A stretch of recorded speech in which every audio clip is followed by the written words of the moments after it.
प्यारे बच्चों, महर्षि दयानंद वैदिक इंटर कॉलेज परसपुर गोंडा द्वारा संचालित महर्षि क्लासेस में आप सबका स्वागत है। साइंस में आज हम लोग केमिस्ट्री में जो ऑर्गेनिक केमिस्ट्री पढ़ रहे थे उसमें कार्बनिक यौगिकों के मुख्य लक्षण, कार्बनिक यौगिकों की मुख्य विशेषताएं कौन कौन सी होती हैं, किन विशेषताओं के द्वारा कार्बनिक यौगिकों की पहचान की जाती है, इसके बारे में हम लोग चर्चा करेंगे। तो कार्बनिक यौगिकों की प्रमुख विशेषताएं कौन कौन सी हैं उनको देखा जाए। सबसे पहली विशेषता होती है कार्बनिक यौगिक की कि कार्बनिक यौगिकों का मुख्य स्रोत जीवधारी होते हैं। पहला होगा कार्बनिक यौगिकों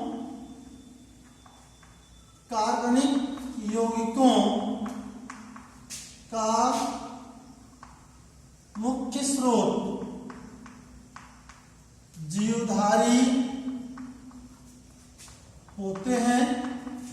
अगर देखा जाए तो जीवों के द्वारा, अब जीवधारी चाहे जंतु हो चाहे वनस्पति हो, कोई भी कार्बनिक यौगिक है वह चाहे जंतुओं से प्राप्त हो सकता है और चाहे वनस्पतियों से प्राप्त हो सकता है, लेकिन यहां मुख्य स्रोत की बात की गई है।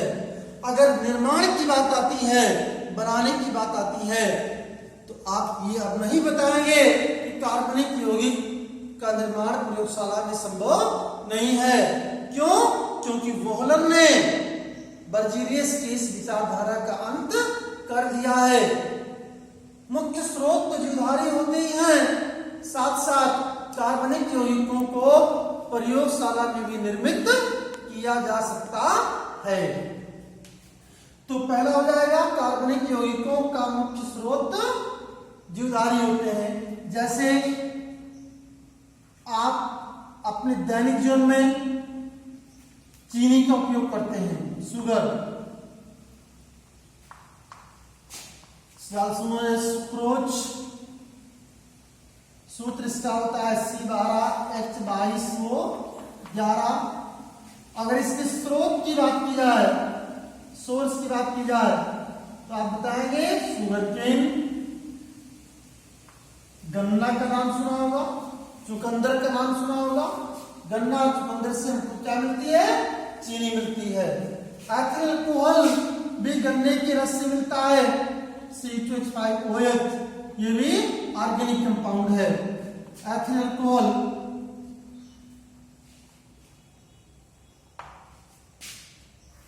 इसी से मिलेगा, गन्ने के रस से। ऐसे C6H12O6 ग्लूकोज का नाम सुना होगा, ऑर्गेनिक कंपाउंड है। कहां से मिलेगा? सुक्रोज के विघटन से मिलता है, और सुक्रोज हमको मिलता है शुगर वाले जितने भी वनस्पतियां हैं, जैसे शुगर केन, चुकंदर आदि के द्वारा इसको प्राप्त किया जाता है।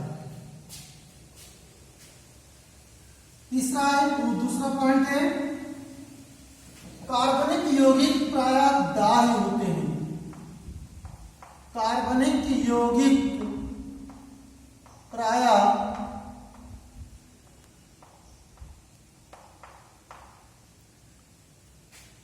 होते हैं,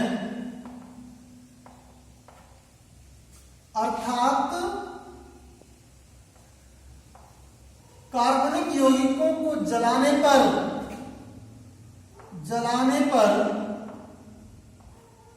जल जाते हैं, अर्थात ये ज्वलनशील होते हैं। जैसे कोई भी कार्बनिक पदार्थ है, लकड़ी है, चीनी है, ग्लूकोज है, वस्त्र है, कागज है, इस सबको अगर हम जलाएंगे तो आसानी से ये जल जाएंगे। दूसरी इनकी विशेषता हो जाएगी। और तीसरी विशेषता होती है, कार्बनिक यौगिकों के जलने पर काली राख प्राप्त होती है। कार्बनिक यौगिकों के दहन पर प्रायः काली राख या कालिख कहेंगे शेष बचती है। क्यों बचती है? तो आप बताएंगे कार्बनिक यौगिकों में कार्बन पाया जाता है, मुख्य रूप से कार्बन पाया जाता है, और वही कार्बन जलने के पश्चात अवशेष के रूप में बच जाता है। इसलिए कार्बनिक यौगिकों का जो मुख्य लक्षण होता है वह कार्बनिक यौगिकों को जलाने पर काली राख प्राप्त होती है। आपके आसपास कोई वस्तु आप देखिए तो उसको जलाइए और जलाने के बाद आप देखेंगे जिन वस्तुओं के जलने पर काली राख शेष बचती है वह प्राय कार्बनिक यौगिक होता है, या उसमें कार्बनिक यौगिक का अंश पाया जाता है। हाँ, जलाने वाली वस्तु को जलाइएगा। चौथा है कार्बनिक यौगिकों की संख्या, कार्बनिक यौगिकों की संख्या प्रकृति में सर्वाधिक पाई जाती है। सर्वाधिक पाई जाती है। कार्बनिक यौगिकों की संख्या प्रकृति में सबसे ज्यादा पाई जाती है। मतलब प्रकृति में यौगिक से दो प्रकार के होते हैं, एक कार्बनिक और दूसरा अकार्बनिक। तो आप देखेंगे कि कार्बनिक की संख्या प्रकृति में ज्यादा है। आपके आसपास सुबह से शाम तक देखिए दैनिक जीवन में ज्यादातर चीजें आप कार्बनिक यौगिक उपयोग में लाते हैं। जैसे भोजन भी आपका ऑर्गेनिक कंपाउंड है, चीनी हो गया, भोजन हो गया, वस्त्र है आपका, कपड़ा वगैरह है, कागज है, कोई चीज है, लकड़ी है, सब चीज कार्बनिक यौगिक है। कार्बनिक यौगिक का अंश उसमें पाया जाता है। पांचवा होगा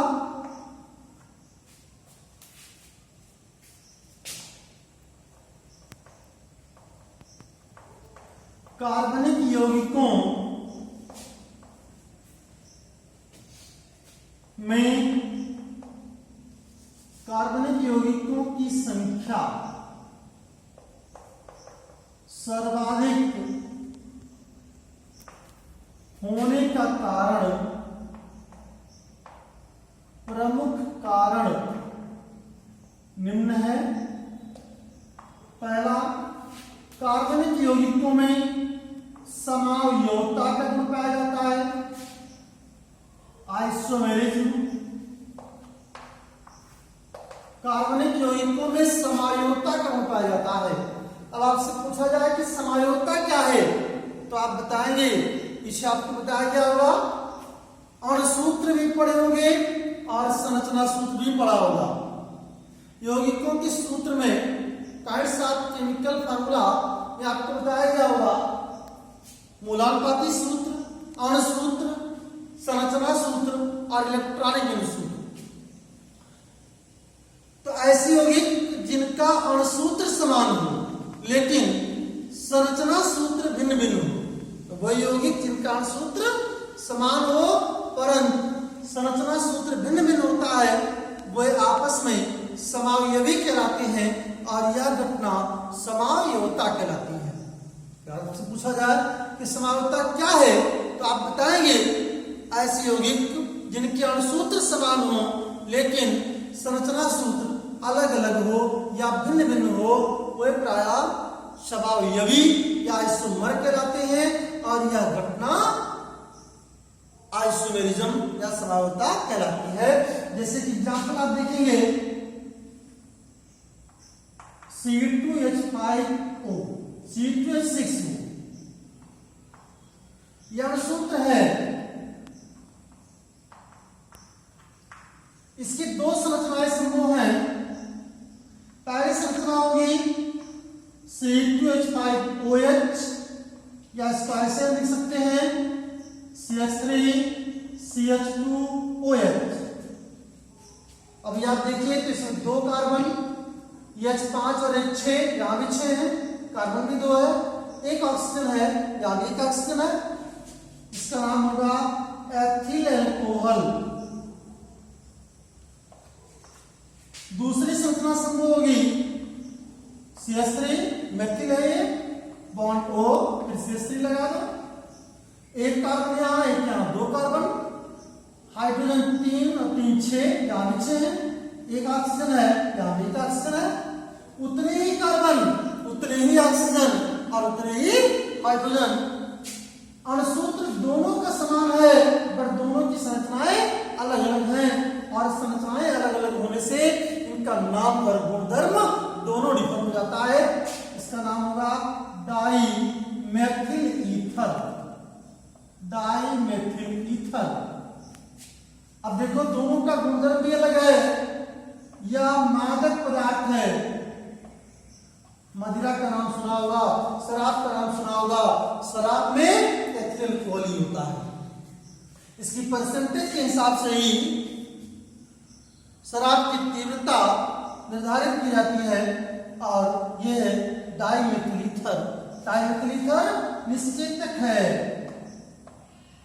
बच्चों, इसको पीने से केवल आपकी चेतना में भ्रमित हो जाएगी, माइंड भ्रमित हो जाएगा, नशा करेगा। और ये पीने की बात छोड़ दो, सूंघने से ही बेहोशी आ जाती है, मूर्छा आ जाती है, इसलिए इसको स्थानीय निश्चेतक के रूप में उपयोग में लाया जाता है। तो अभी आपने देखा कि एक ही अणुसूत्र है, बट इसकी 2 संरचनाएं संभव हैं, तो ये दोनों ही आपस में समावयवी कहलाएंगे। ये दोनों कंपाउंड आपस में आइसोमर कहलाएंगे, और ये घटना समावयवता कहलाएगी। अब देखो संख्या अधिक होने का कारण स्पष्ट हुआ कि नहीं? एक ही कंपाउंड 2 रूपों में पाया जाता है, तो संख्या कार्बनिक यौगिकों की बढ़ जाती है। ये तो छोटा सा एग्जाम्पल था। एक अणुसूत्र की 2 संरचनाएं, ऐसे आप पढ़ेंगे एक ही अणुसूत्र की 5 6 7 8 10 तक संरचनाएं संभव हैं, तो संख्या बढ़ी जाएगी। दूसरा कारण क्या है? तो आप बताएंगे कार्बन में द्विबंध त्रिबंध बनाने की क्षमता पाई जाती है। द्विबंध व त्रिबंध बनाने की क्षमता पाई जाती है। जैसे कार्बन कार्बन के बीच डबल बॉन्ड भी लग सकता है, और कार्बन कार्बन के बीच ट्रिपल बॉन्ड भी लग सकता है। अगर डबल बॉन्ड है तो वह एल्कीन श्रेणी का माना जाएगा, और अगर ट्रिपल बॉन्ड है तो वह एल्काइन कहलाएगा। इसका वर्णन हम लोग आगे पढ़ेंगे। तो श्रृंखला में द्विबंध भी लग सकता है और त्रिबंध भी लग सकता है। अगर किसी श्रृंखला में द्विबंध है तो वह एल्कीन श्रेणी का होगा, और अगर त्रिबंध है तो वह एल्काइन श्रेणी का होगा। और तीसरी विशेषता होती है कि कार्बन में, जो कार्बनिक यौगिक में कार्बन पाया जाता है, श्रृंखलन का गुण पाया जाता है, उसमें श्रृंखलन का गुण पाया जाता है। मतलब कार्बन परमाणु आपस में जुड़कर लंबी श्रृंखला का निर्माण कर सकते हैं। जैसे इस प्रकार कार्बन की संयोजकताएं 4 होती हैं। कार्बन अपनी चारों संयोजकताओं को पूरी करेगा।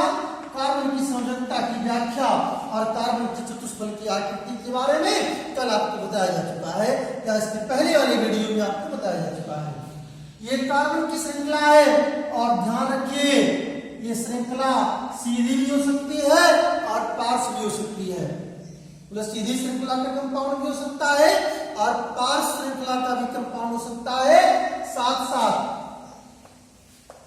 सीधी श्रृंखला, पार्श्व मतलब शाखा निकली हो, और चक्रीय साइक्लिक, ये 3 प्रकार की श्रृंखलाएं कार्बनिक यौगिकों में कार्बन बना सकता है। और इन्हीं कारणों से कार्बनिक यौगिकों की संख्या प्रकृति में सबसे ज्यादा पाई जाती है।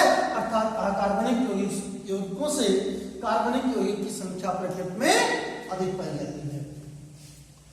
तो ये कुछ विशेषताएं थी जो कार्बनिक यौगिकों में पाई जाती हैं।